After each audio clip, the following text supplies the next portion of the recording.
Ayan, isang napagandang araw po sa ating lahat mga kaboses. Panibagong video na naman ho tayo mga kaboses. Reaction video lang naman ho tayo sa mga napapanahong balita po sa ating bansa mga kaboses. Maraming salamat po at magandang araw sa ating 87 subscribers. No? Sa pag-shoot ko ho ng video na ito, nasa 87 subscribers po tayo mga kaboses. Pero malaking karangalan po na meron pong 87 katao po na nagustuhan yung content natin. Lalo na kailangan talaga natin mga kaboses na malaman kung ano yung mga napapanahong issue sa ating lipunan mga kaboses. And nararapat ho talaga na malaman natin yan mga kaboses kasi tayo ang may talagang karapatan at may kapangyarihan pumili po ng atin pong mga politiko ho mga kaboses na binoboto panahon sa eleksyon. Kaya palakpakan ho natin mga sarili. Ayan. And of course mga kaboses, pag-uusapan ho natin ngayon ito nga hong nababalitang impeachment complaint laban kay VP Sara Duterte kasi naihain na ho o naisampa na ho sa Kamara de Representantes iba't ibang grupo ho mga kaboses sa impeachment complaint laban kay Vice President Sara Duterte na may kasama pag-endorso ho ni Akbayan Party List Representative Percy Sendanya.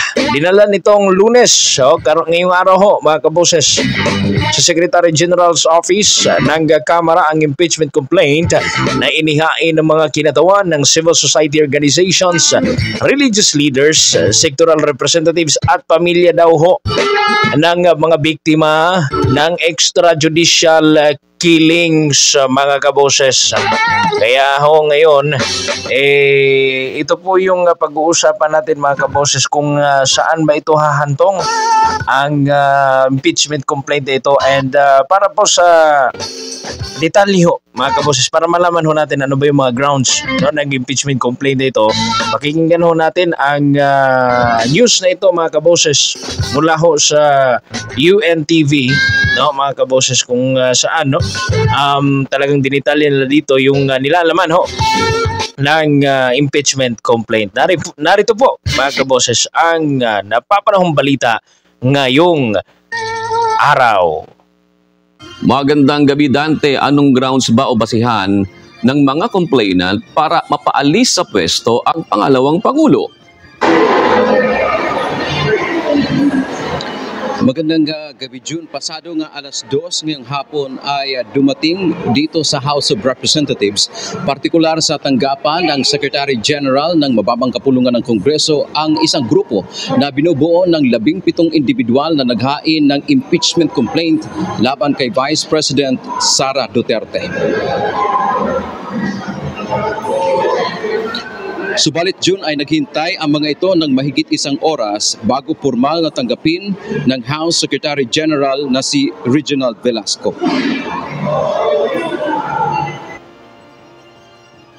The Office of the Secretary General received an impeachment complaint against Vice President Sara Duterte filed by civil society groups.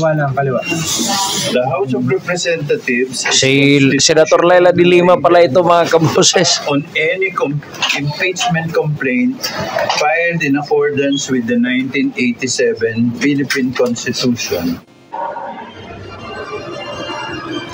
Ang reklamo ay inendorso ng Akbayan Party List. Dumating din kanina si dating Senador Laila de Lima sa tanggapan ng Secretary General ng Kamara kasabay ng paghahain ng complaint for impeachment.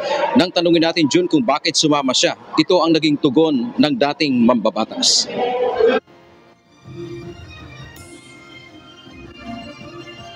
Ma'am, nandito tayo. There's a group that is filing an impeachment complaint. We will explain to you later. But technically, ma'am, you're just showing support. Oh yes, I'm showing Oh. support. I'm accompanying them. All right. Hindi naman pala siya nagsampa, no? I'm accompanying them because I believe in their cause. Yes, ma'am. So, supportahan ko. Dagdag pa ni De Lima, siya rin ang spokesperson ng mga complainant at sinabi nitong kompleto ang nilalaman ng kaso. 5 grounds ang kanilang binanggit June tulad ng culpable violation of the Constitution, graft and corruption, bribery, betrayal of public trust, and other high crimes. Ang wala lang sa ground ng impeachment complaint ay ang treason. The complaint is duly verified by all the complainants and naka-indicate on what exactly they are attesting to in accordance with the rules of impeachment of the House of Representatives. Samantala, June, naniniwala ang ilang kongresista na hindi direktiba o mandato ang mensahe ni Pangulong Ferdinand Marcos Jr. na huwag sampahan ang impeachment case si Vice President Sara Duterte. Ayon kay One Rider Party List Representative Ramon Rodrigo Gutierrez, magkaiba ang executive branch ng pamahalaan sa pangunguna ng Pangulo at sila naman ay nasa legislative branch. I really don't think that is an order po, no? Because that's a different jurisdiction naman ng powers natin.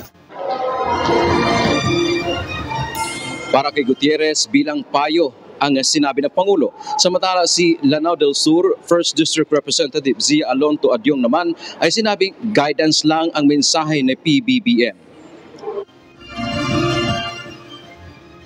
Hindi yun directive, no? It's an appeal actually, if you look at it. Binibigyan naming respeto and syempre mag-wait talaga yon pag dumating ang panahon na may mag-file ng impeachment complaint.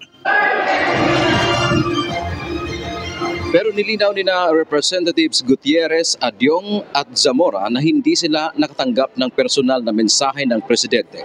Samantala, June, sa panayam kanina kay House Secretary General Reginald Velasco, sinabi nito kukulangin na sila ng panahon para aksyonan ang impeachment complaint kahit inihain ito ngayong araw. We have 10 days to act on it. 10 session days. So pag pinail ngayon, kulang na. Kasi bali 9 session days na lang eh. Nitong Disyembre ay magbe-break na ang Kamara at muling babalik sesyon o mag-resume sa ikalawang linggo na ng January 2025. Bahagi ng proseso matapos mahihain ang impeachment Palpak pala yun, palpak. ay titingnan kung sufficient in form and substance o may nasunod ba lahat ng hinihingi para umusad ito at idadaan din sa Committee on Justice bago pagbotohan para maiakyat sa Senado. Yan ang medyo matagal yung Committee on Justice. Kasi they will decide, they will determine if it's compliant with form and substance. June, nakita natin kabilang sa mga complainant kanina doon sa 17 naghain ng impeachment case kay VP Duterte ay si dating Secretary Ging Deles, si former Magdalo Representative Gary Alejano at mayroon ding si Francisco de los Santos. Ito yung uncle. Mga tropa ito ni Trillanes isang teenager na napatay sa war on drugs na si Kian de los Santos. At doon sa mga ground na binanggit natin kanina, June, ng mga complainant ay kabilang na dyan yung misused o hindi tamang paggamit at bigo o manong pag-account ng confidential fund, intel fund ng Office of the Vice President. Gayon din yung mga ginawang pagbabanta ni VP Duterte sa kanyang mga press con noong nakarang Oktubre at ang pinakahuli ay nitong Nobyembre kung saan kasama na nga dyan si Pangulong Ferdinand Marcos Jr. at kabilang pa dito sa ground na kanilang binanggit ay itong pagtanggap umano ng malaking halaga ng pera ni VP Duterte mula sa mga kilalang drugs personalities na dito sa ating bansa. Yung nating update mula dito sa House of Representatives. Balik sa June. Sinasabi mo nga kanina, Dante, may proseso ng reklamong impeachment, Dante. Kanina nasa kay Reginald Velasco na i-refer naman yan kay Speaker. Tama ba yun, Dante? Tapos sa Justice Committee na. So hindi, sinasabi mo kanina, hindi kumbaga kukulangin ng panahon para ito ay mapagdesisyonan, Dante. Pagka ba, halimbawa next year, ay yan din ang ipa-file uli. Sila din ang magiging complainant. Pwede ba yun, Dante?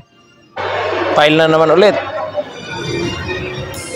June, under sa procedures of impeachment, mayroong 1-year ban. Ibig sabihin, kapag hindi ito naaksyonan at hindi pumasa dito sa House of Representatives at naiakyat sa Senado, ay hindi na sila pwedeng file ulit ng panibagong impeachment complaint sa susunod na taon, sa 2025. So, may 1-year ban. Mayroong 1-year ban doon sa impeachment. Ibig sabihin, maaring mag-file lamang sila pagkatapos, maaring sa 20 o makalipas ang isang taon mula ngayon nang i-file nila itong 2026 ito, kapag halimbawa, isa kasi sa mga ground din, kung halimbawa hindi na kompleto yung mga hinihingi ng requirement sa paghahain ng impeachment complaint, ay isa yan sa ground na maaring i-dismiss ng House Committee on Justice yung complaint at hindi na nila yan o i-endorso sa Senado. So, 1-year ban, June. So, hindi na sila pwede na mag-file pa next year kapag hindi lulusot itong kanilang inihain na petisyon o complaint. Pero sa punto naman na hindi uubra ngayong taon na ma-actionan, ibig sabihin, na nakuha nila yung complaint. Pero magpapatuloy din ba yan hanggang tulad yan? Pagkatapos ng session nila, mayroon ng eleksyon, magiging busy ng lahat. So meron pa bang panahon doon sa pagitan na yun, Dante? Yes, Jun, batay sa paniwala kanina ni Secretary General Velasco, kapag hindi na-aksyon na ito ngayon, dahil nga, kaya na nabanggit niya kanina, kapos na, pwede pa namang ma-aksyon na nila yan sa susunod na taon dahil hindi pa naman tapos yung 19th Congress. So, na-file kasi itong complaint na ito under sa 19th Congress natin. So, pwede pa sa susunod na taon, June. Alright. Maraming salamat, Dante Amento, nag-uulat ng live mula sa House of Representatives.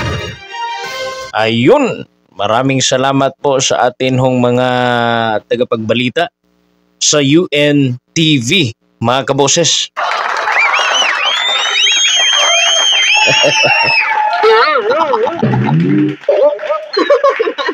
Narinig nyo, mga kaboses, no? Na nagsilbing mga complainants sa reklamo sila Teresita Quintos Deles, si Father Flaviano Villanueva, Father Robert Reyes, mga kaparian ho ito, mga kaboses.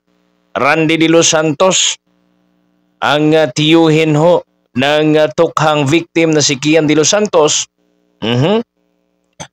Francis Aquino D, Lea Navarro, Silvia Estrada Claudio, Alicia Murphy, Senior or Sister Mary Grace de Guzman, at dating Magdalo Representative Gary Alejano, tropa ho ni Antonio Trillanes ito noon, mga kaboses.